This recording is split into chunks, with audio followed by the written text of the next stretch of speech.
window stands broken in its frame. Cold wind blows in.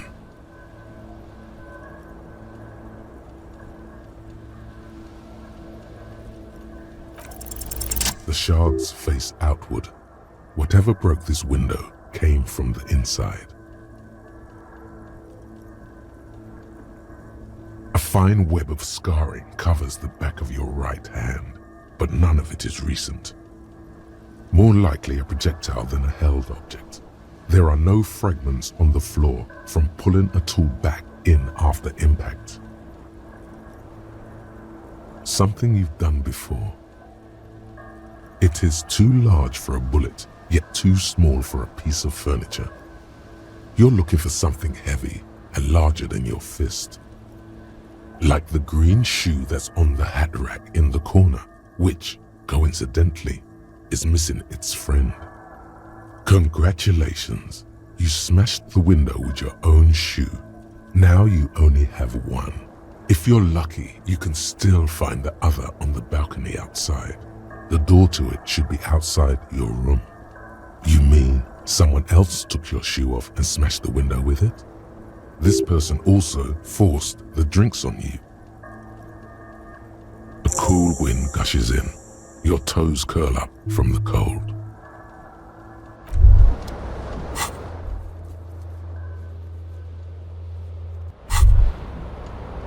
You hear a jingle. Keys are clinking in the pocket of your flare-cut pants. It says "whirling in rags" on the aluminium keyring. There is a single key on the ring. The number 1 is etched on it. It should open the door. The Whirling in Rags is a hostel cafeteria on the urban coast, frequented by dock workers.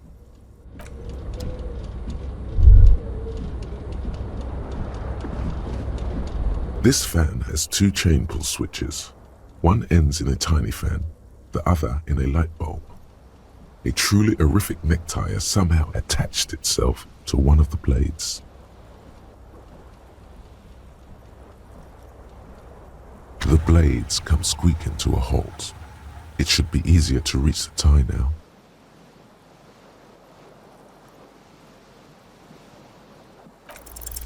You swoop up and catch the tie. Snap! It's released from the blade. What you have in your hand is a truly hideous necktie with 4 or 5 different patterns. The knot reminds you of a noose.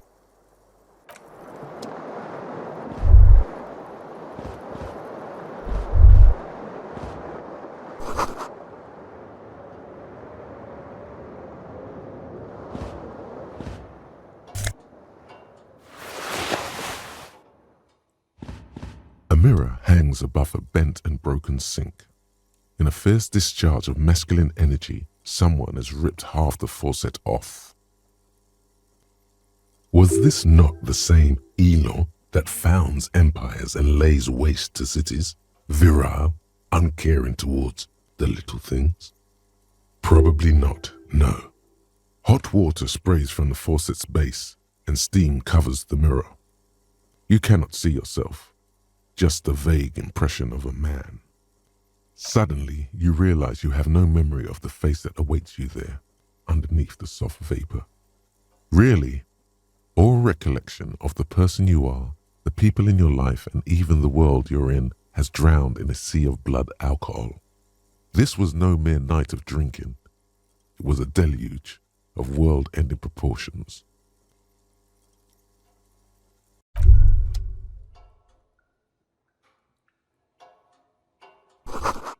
A mirror hangs on as you slowly reach your hand towards the surface of the mirror. Abort. You clearly have not thought this through. You won't like what you see there, and you will never unbecome it. Behold.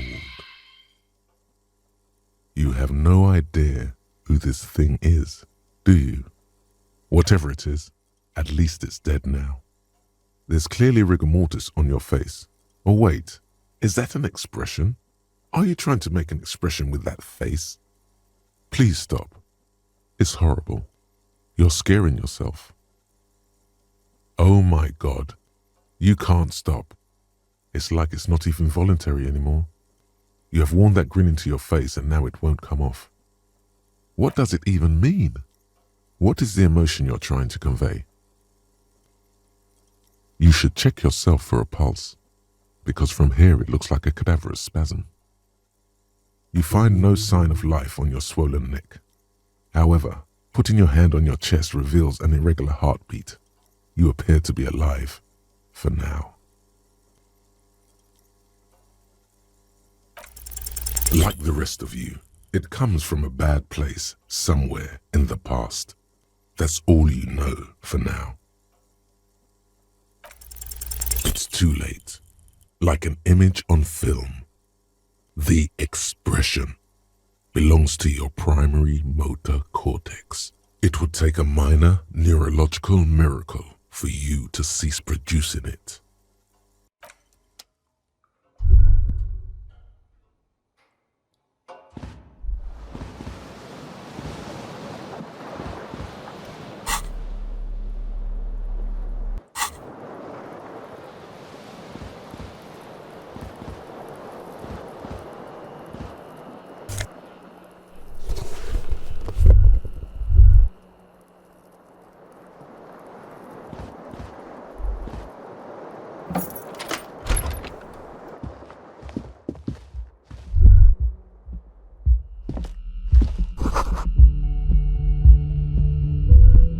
Hello, officer. The young woman raises a cigarette to her lips.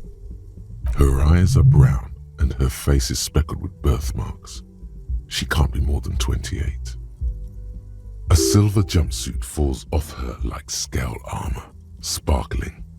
This is the sparkle of too many nights out on the city. No. The young woman shakes her head slowly. Officer could be an artistic statement, a claim to official renown. No. You're a police officer, sir.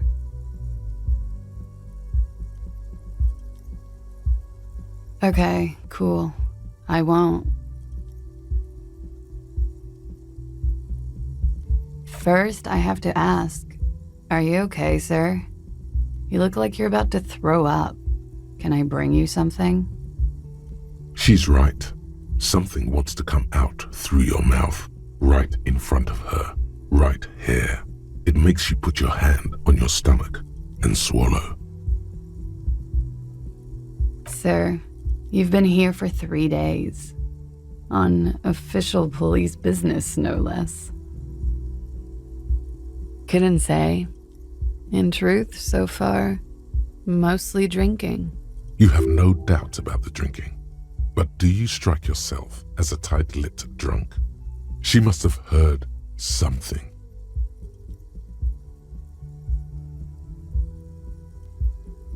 She nods. There's a mercenary out back. He's been hanged.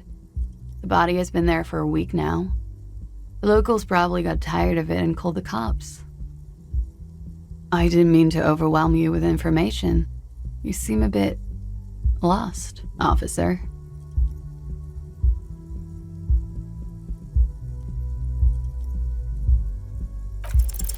The words have already left your mouth. What was that? That's not even how words are used. What did you say? Come on, say it again. Come on, man. Pretty, please. One more time. I'm sorry. I didn't mean to hurt your feelings.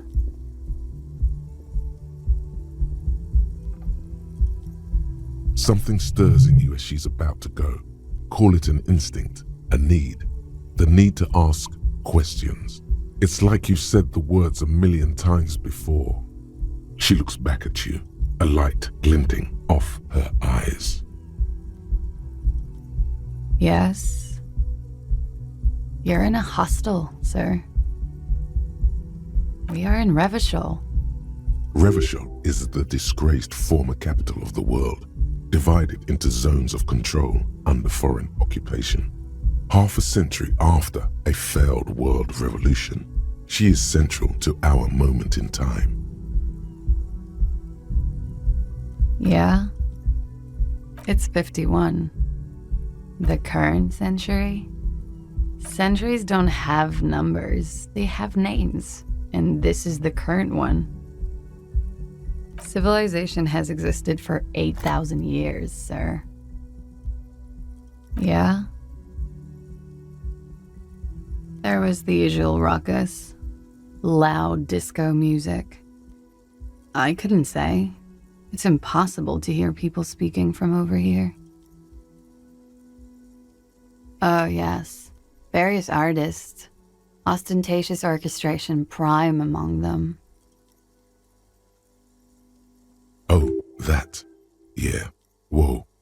The less said about OO, the better. OO were huge where I come from. I was very young then, of course. Like 7. Life gets hard, but we go on. It would appear so. At around 2 o'clock, the disco stopped and there was a change of pace. A slow, sad song started playing, like organ music on repeat. That went on for quite a while. Some of the time, you were yelling along to it. Yes, there was a church in there, a really small church, like the smallest, saddest church in the whole world. It was about that. And also, that it doesn't matter anymore and that we're alone now.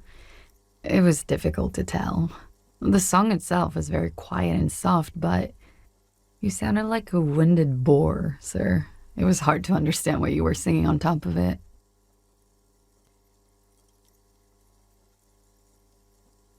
Then you started screaming and trashed the place. No, it didn't sound like there was a fight. It sounded like someone was trashing their room. A window was smashed. The tape player, probably. The song stopped. And furniture, too. A real destructathon. There was screaming. Then I think you passed out. There was. I think you screamed that you didn't want to be this type of animal anymore. I may have misheard, but it was sort of memorable. I went out afterwards. Everything was quiet by then, around 4 or 5. And that was it. Glad to have been of assistance.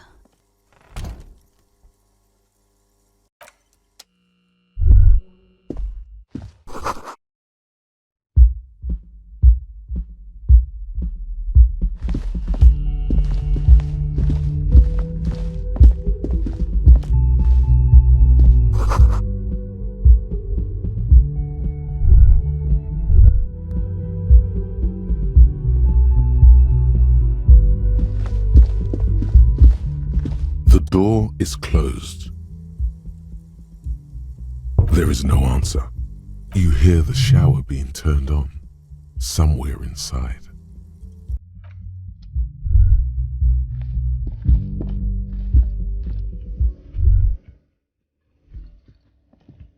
A man in his late 20s stands behind the counter, inspecting a stuffed seabird. As you approach, he gives you a sideways glance, then looks down again. Everything is cool between you and this guy. He's a big fan. Make some small talk. A competent work of taxidermy. The white and brown seabird lies among piles of coasters and drying mugs. One of its wings broken. The man is trying to mend it. Looks like the bird was ripped off the shield that was used to mount it, most likely on a wall. This is the great skua. The seabird is the symbol for the discovery of the Insulindian Isola, the part of the world you are in right now. The small steel tag says as much. The great skua. Stegosaurus skua. Look, your buddy is over there. Why don't you go and talk to him, okay? He pretends not to hear you. concentrating on the bird instead. No, I'm not the bartender. I'm the cafeteria manager. He's very animated all of a sudden. This seems like a touchy subject. I have 3 cafeterias to manage. 3. Sylvie tends the bar here, not me. I'm only standing in. She just, you know. His eyes dart from left to right. This man isn't lying, but he is hiding something. So now you're a cop. Oh, forget it.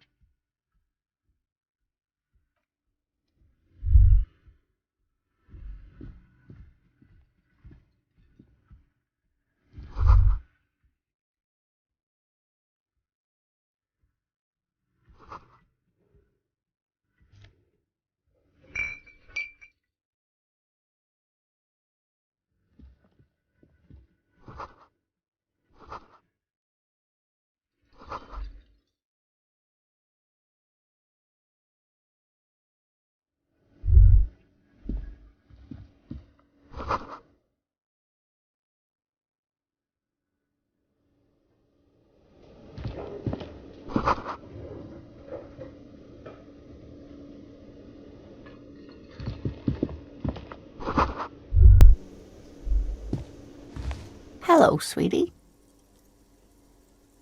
You shouldn't keep your colleague waiting.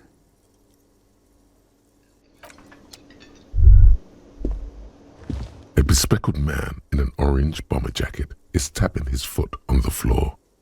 Looks like he's waiting for someone. You. As you approach, he narrows his eyes and extends his hand in greeting. On the sleeve of his bomber jacket, as well as on its back, are the same enigmatic white rectangles as on your blazer. Hello, I'm Kim Kitsuragi, Lieutenant, Precinct 57. You must be from the 41st. You realize he's waiting for your name. Okay then. It looks like we had a little scheduling error on Sunday. Saturday too, actually. Have you had time to talk to the manager here? What he means is, he has been trying to meet up with you for 2 days, but you have been otherwise occupied. If you don't mind, we should talk to him again. Ask him for a rundown of the area. Now that I'm here as well. I understand the scene is out back, right? It also wouldn't hurt to assure him the police are finally here. In full force, I mean. Have you mapped out the initial interviews? At the 57th, we like to prepare an initial list of persons of interest, and then just skim the surface. Prepare the field, get to know the players. You don't do that? Maybe it's not an inter-district practice. Right. And the interviews? Good. But even if you haven't, we'll have time for that after we take a look at the coroner's case. Have you removed the dead body from the tree? So, the body is still in the tree, where it has been hanging for 7 days straight. We should go there as soon as we are done talking to the owner. We all feel that way sometimes. There is no such thing as a police officer, I'm afraid. What remains is that there is a dead body in the tree. Someone has to figure out who put it there. If we don't, no one else will. And then, soon after, dead bodies would be dangling from all the trees. But first, we have to take it down.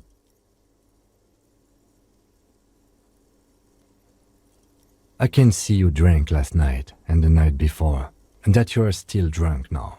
But I have seen officers go through worse. Much worse.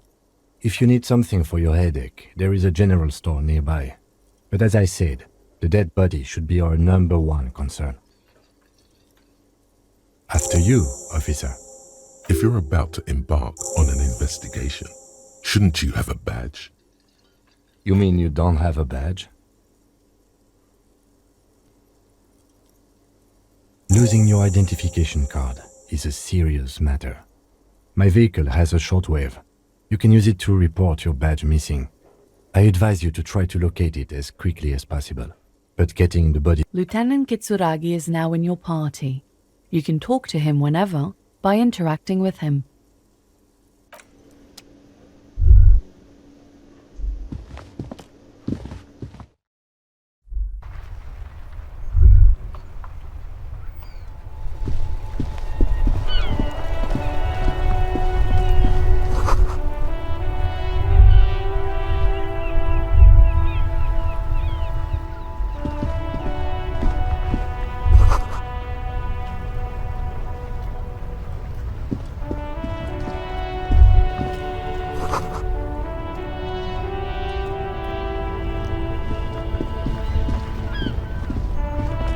I am a gander and a hunter and a gatherer.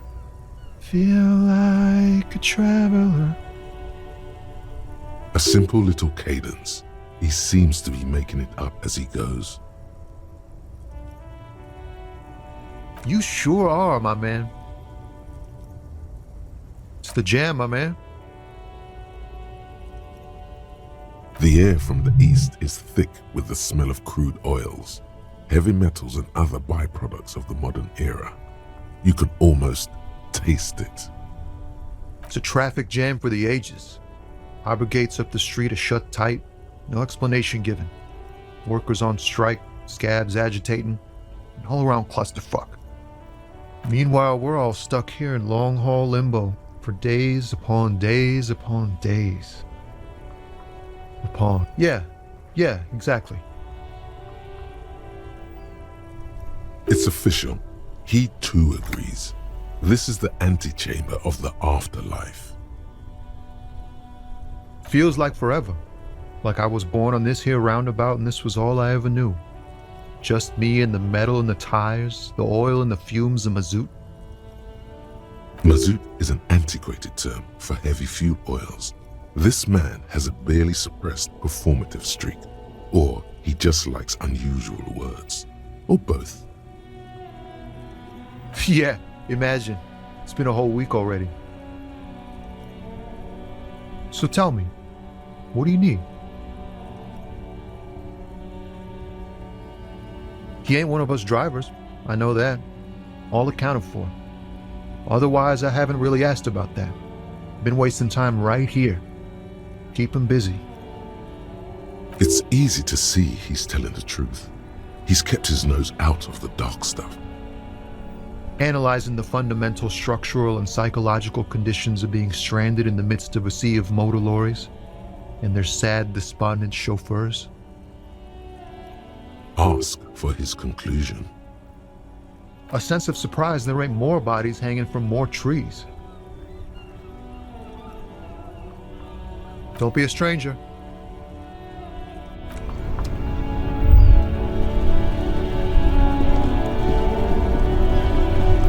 Before you stands a motor carriage. The bodywork is covered in blue and white livery, bearing the number 57. Vapor emanates from the large engine on the back of the vehicle. It hasn't had time to cool off yet.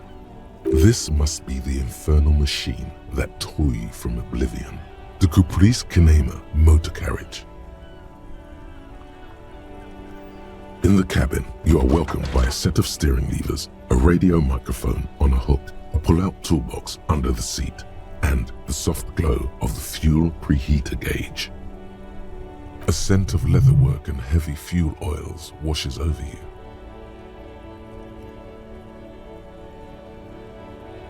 The frequency tableau lights up, and a green button labeled Prime Line glows like a feline eye. And then you hear something. The soft purr of electrical kittens, radio waves cast far and wide over the metropolis. A woman's voice greets you through the static. This is Precinct 57. Hello, Lieutenant. How may I assist you? Hello, Alice. Please assist our colleague from the 41st precinct here. I'm putting him on. Operating the radio is easy. Just be confident. You've probably done it 1,000 times.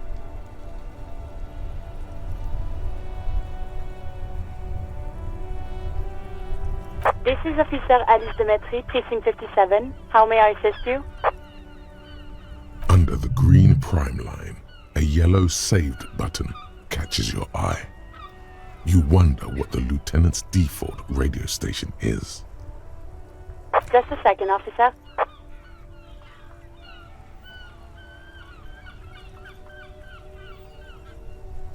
Ten 2, 10 5. This is 41st. Come in. Over. The man uses relay code. You got this. You're a cop, and cops know relay code. 10 4, message received. 10 5, relay message. What's your status? Over. 10 18, state your message, sir.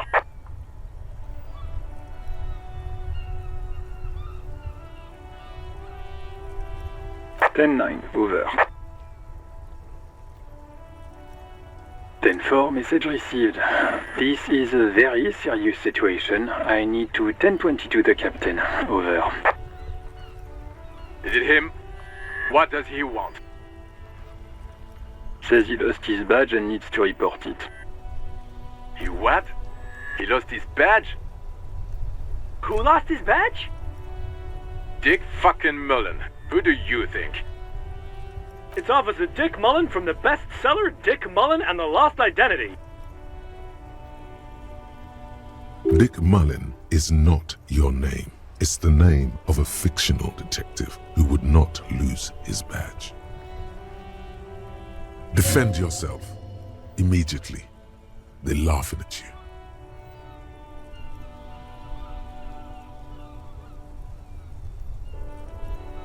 Ten 4, I hear you, officer. I'm just going to make a note here that you are in pursuit of your misplaced badge. Over. Fuck me! Mac, come here! You've got to hear this! Dick Mullen lost his badge! What's going on? Super Cop here lost his badge. He lost his what now? His badge. He lost his goddamn fucking badge. He asks you to please stop saying he lost his badge. Why? Did he find it? Sergeant Orson was wondering if you found your badge yet. Over. You don't have a comeback. Sorry. It's hard to think like this. He's not replying. Looks like he's still looking for it. 10 9, come again. I didn't get that. Over. New heights even for Captain Sober. Ask him. Ask him if he's lost his gun, too. Sergeant Orson wants to know if you lost your gun too. Over. Check your pockets. Check your... Holy fuck. You don't know where it is, do you? No. It's gone. It's not fucking on you. 10 9, come in, officer. Did you get my question? We were wondering about your gun. Over. Even before you can get the words out, everything gets scrambled in your brain. He says he didn't lose his gun. Or his phone, whatever that means. Ask him to describe it. His gun. Not his fun. Just the gun will do. Satellite Officer McLean requests a description of your weapon. Over.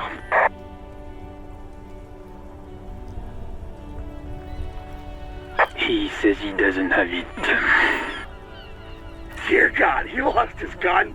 Oh my, I can't. This isn't really a laughing matter. Mac can face a giant of Coco Nur by himself, but Disco here made him piss his pants. Oh, I can't. Fuck. He lost his... Ask him if he still got his wiener. Oh, man. I'm not going to. Ask him. Sergeant Orson here is wondering if you are still in possession of your genitalia. Over. He acknowledges your joke and asks you to lay off. Lay off? Lay off? Tell him we'll lay off when he retrieves the goddamn police property that he has been entrusted with. Satellite officer Vic.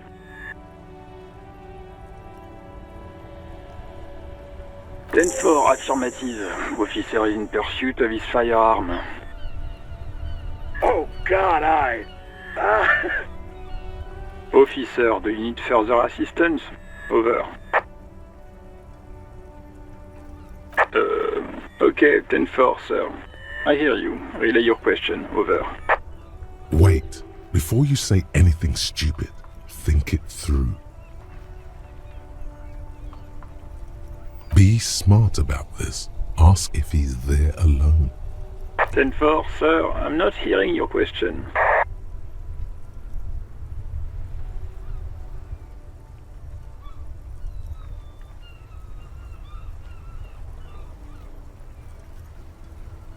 Ten-9, repeat message. I didn't get that, sir. Over.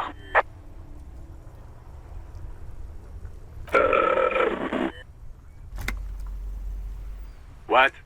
What is it? What can he possibly still want from us? He seems intoxicated and keeps asking me to call him by his name. Mullen's drunk and emotionally aggressive. That's new. Wrap it up. Don't indulge in his drunken antics. That's a negative, sir. I got 10-12 visitors present here. Over. What? What is it? He's still on the line? He wants to verify the information on his badge. But of course, it says Dick Mullen, High General of the Revacholian Cavalry Force. Tell him to stop wasting time. What do you need, sir? Over. 10. Excuse me, sir? Over. No, sir, I haven't. You're not really keen on mentioning your home life, so I've always assumed things weren't that good on that front. Over. 10-4, well, that's, Does he actually want something, or is he hell-bent on disrupting our work? He asked if he ever told me about his days before joining the RCN. For God's sake, cut this shit out! Tell him to stop wasting time and be a goddamn policeman for a change. Sir, Satellite Officer Vicmar. So, was there anything else? Understood, sir. Over.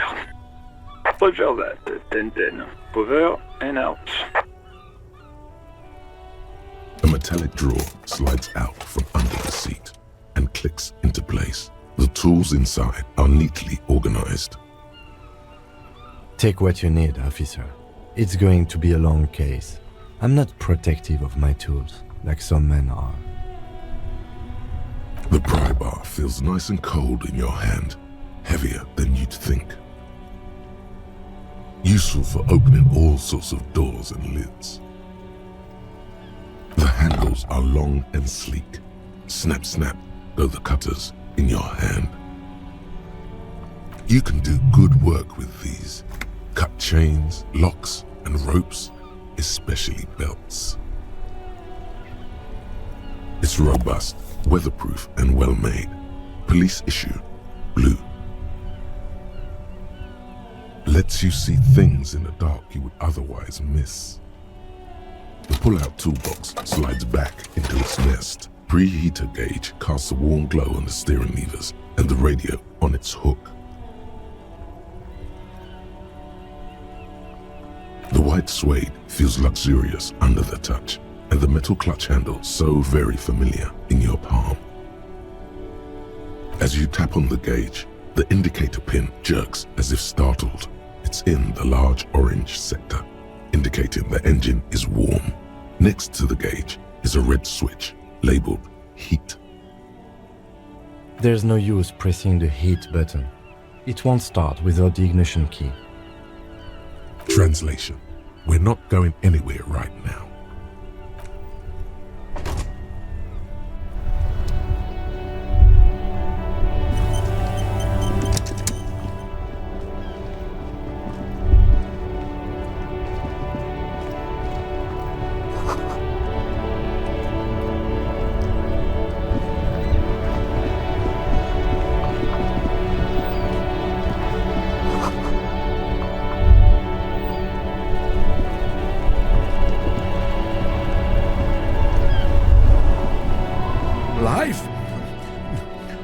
doesn't need to be a struggle.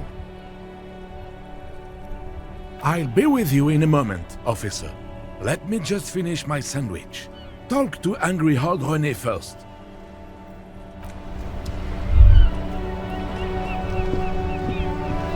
Have you no shame? Whining about your back every time you bring out the measuring tape. René, you're a man with a fork in a world of soup. Please, let's just try to enjoy the game, alright? I'm trying to, but you keep breaking my concentration. You're old. I can see that. We're both old. Now stop grabbing your ass like it's a girl. These manly men are playing balls. This is a ball game. Grab a ball and play it. Don't ask questions. Shoot first. Ask questions never. That's the spirit. Don't even waste your breath asking about the game. They wouldn't know anyway. They're way past their prime.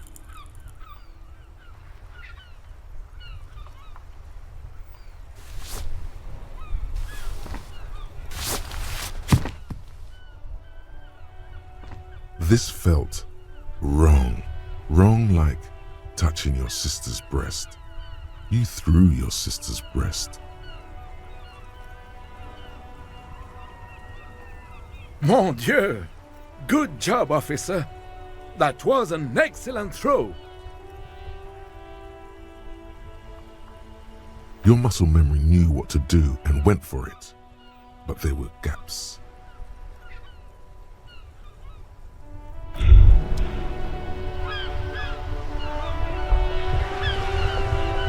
Despair creeps into you, getting fat on your weakness.